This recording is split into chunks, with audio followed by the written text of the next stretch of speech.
The Battle of Bicocca or Bicocca was fought on the 27th of April 1522, during the Italian War of 1521–26.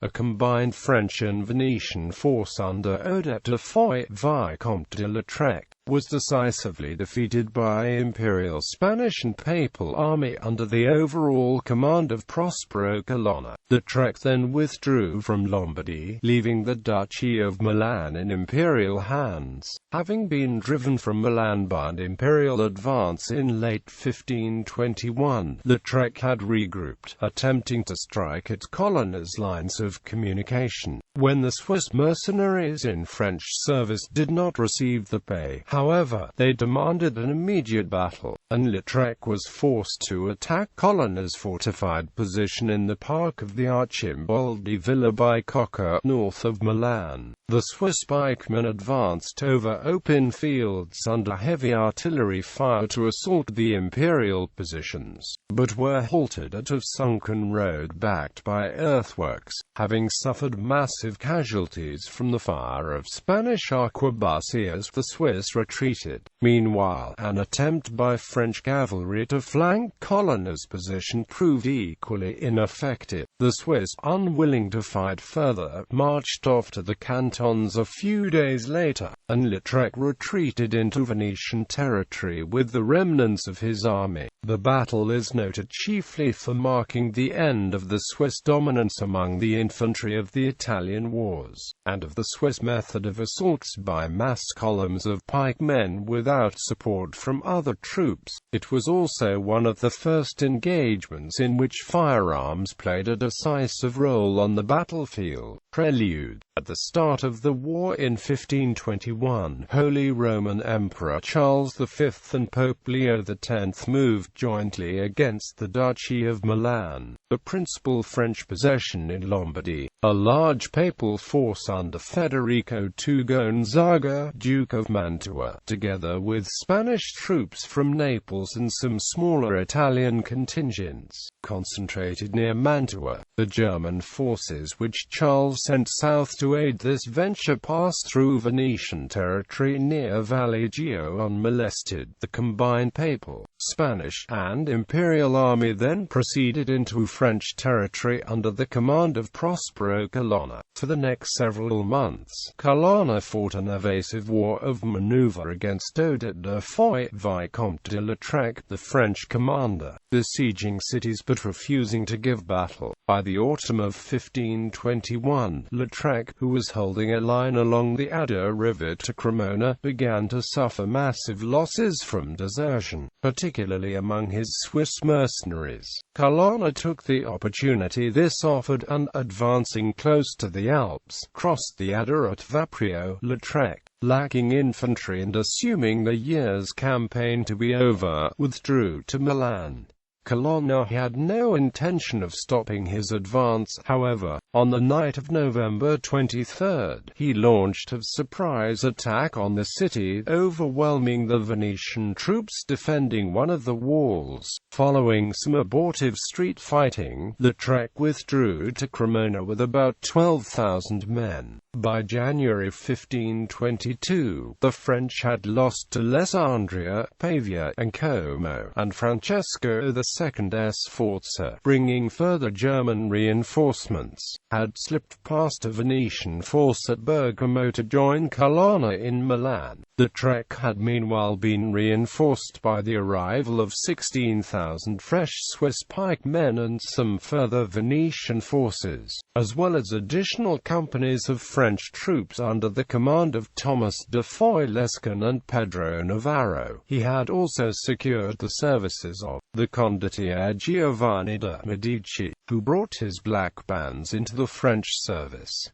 The French proceeded to attack Navarra and Pavia, hoping to draw Colonna into a decisive battle. Colonna, leaving Milan, fortified himself in the monastery of Certosa south of the city. Considering this position to be too strong to be easily assaulted, Lautrec attempted instead to threaten Colonna's lines of communication by sweeping around Milan to Monza. cutting the roads from the city into the Alps. Lautrec was suddenly confronted, however, with the intransigence of the Swiss, who formed the largest contingent of the French army. They complained that they had not received any of the pay promised them since their arrival in Lombardy. The Swiss captains, led by Albert von Stein, demanded that Lautrec attack the Imperial army immediately, else the mercenaries would abandon the French and return to the cantons. Lautrec reluctantly acquiesced and marched south towards Milan. Battle. Dispositions. Colonna had meanwhile relocated to a formidable new position, the manor park of Bicocca, about 4 miles north of Milan. The park was situated between a large expanse of marshy ground to the west and the main road into Milan to the east. Along this road ran a deep wet ditch, which was crossed by a narrow stone bridge some distance south of the park. The north side of the park was bordered by a sunken road. Colonna deepened this and constructed an earthen rampart on the southern bank. The Imperial artillery, placed on several platforms jutting forward from the earthworks, was able to sweep the fields north of the park as well as parts of the sunken road itself. The entire length of the north side of the park was less than 600 yards, which permitted Colonna to place his troops quite densely. Immediately behind the rampart were 4 ranks of Spanish arquebusiers, commanded by Fernando d'Avalos,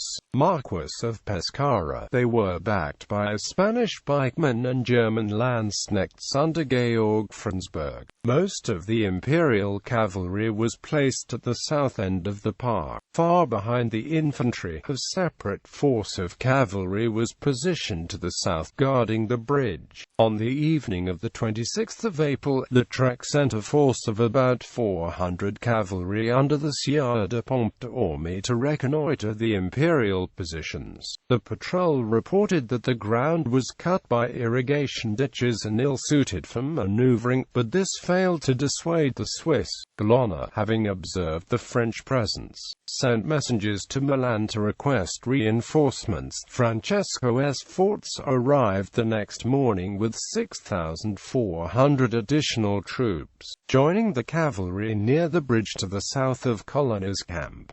At dawn on the 27th of April, Lautrec began his attack. The black bands brushed aside the Spanish pickets, clearing the ground before the Imperial positions. The French advance was headed by 2 columns of Swiss, each comprising about 4,000 to 7,000 men. Accompanied by some artillery, this party was to assault the entrenched front of the Imperial camp directly. Lokshin, meanwhile, led a body of cavalry south along the Milan road, intending to flank the camp and strike at the bridge to the rear. The remainder of the French army, including the French infantry, the bulk of the heavy cavalry, and the remnants of the Swiss, formed up in a broad line some distance behind the 2 Swiss columns. Behind this was a third line, composed of the Venetian forces under Francesco Maria della Rovere, the Duke of Urbino.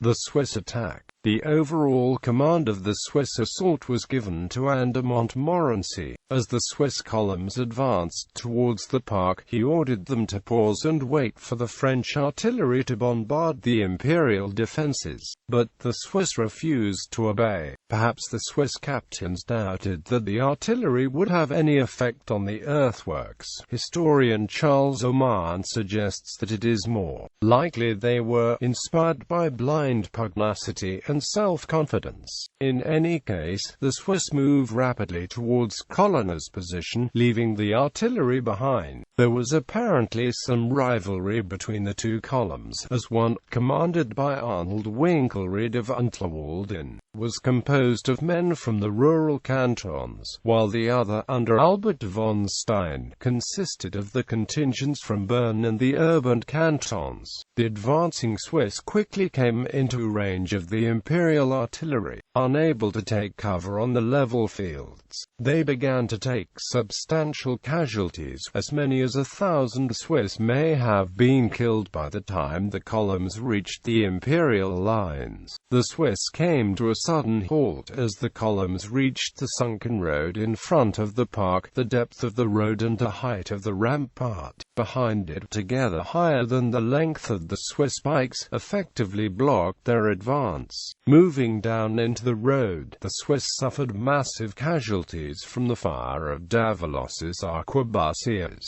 Nevertheless, the Swiss made a series of desperate attempts to breach the Imperial line. Some parties managed to reach the top of the rampart, only to be met by the Landsknechts, who had come up from behind the arquebusiers. One of the Swiss captains was apparently killed by Frensburg in single combat, and the Swiss, unable to form up atop the earthworks, were pushed back down into the sunken road. After attempting to move forward for about half an hour, the remnants of the Swiss columns retreated back towards the main French line. In the fields which they had crossed and before the rampart, they left more than 3,000 dead. Among these were 22 captains, including both Winkelried and Albert von Stein. Of the French nobles who had accompanied the Swiss assault, only Montmorency survived. Denouement. Lescun, with about 400 heavy cavalry under his command, had meanwhile reached the bridge south of the park and fought his way across it and into the Imperial camp beyond. Colonna responded by detaching some cavalry under Antonio de Leyva to halt the French advance, while Francesco Sforza came up the road towards the bridge, aiming to surround Lescun. Pontormi held off the Milanese, allowing Lescun to extricate himself from the camp. The French cavalry then retraced its path and rejoined the main body of the army. Despite the urging of Davilos and several other imperial commanders, Colonna refused to order a general attack on the French, pointing out that much of Lautrec's army, including the bulk of his cavalry, was still intact. Colonna suggested that the French were already beaten, and would soon withdraw. This assessment was shared by Frensburg. Nevertheless, some small groups of Spanish arquebusiers and light cavalry attempted to pursue the withdrawing Swiss, only to be beaten back by the black bands, which were covering the removal of the French artillery from the field. Colonna's judgment proved to be accurate. The Swiss were unwilling to make another assault, and marched for home on the 30th of April. Lautrec, believing that his resulting weakness in infantry made a further campaign impossible, retreated to the east, crossing the Adda into Venetian territory at Trezzo. Having reached Cremona, Lautrec left Lescun in command of the remnants of the French army and rode unescorted to Lyon, to make his report to Francis I. Aftermath. Lautrec's departure heralded a complete collapse of the French position in northern Italy. No longer menaced by the French army, Colonna and Davilos marched on Genoa, capturing it after a brief siege. Lescun, learning of the loss of Genoa, arranged an agreement with Francesco Sforza by which the Castello Sforzesco in Milan, which still remained in French hands, surrendered, and the remainder of the French forces withdrew over the Alps. The Venetians, under the newly elected Doge Andrea Gritti, were no longer interested in continuing the war. In July 1523, Gritti concluded the Treaty of Worms with Charles V, removing the Republic from the fighting. The French would make two further attempts to regain Lombardy before the end of the war, but neither would be successful. The terms of the Treaty of Madrid, which Francis was forced to sign after his defeat at the Battle of Pavia, would leave Italy in imperial hands.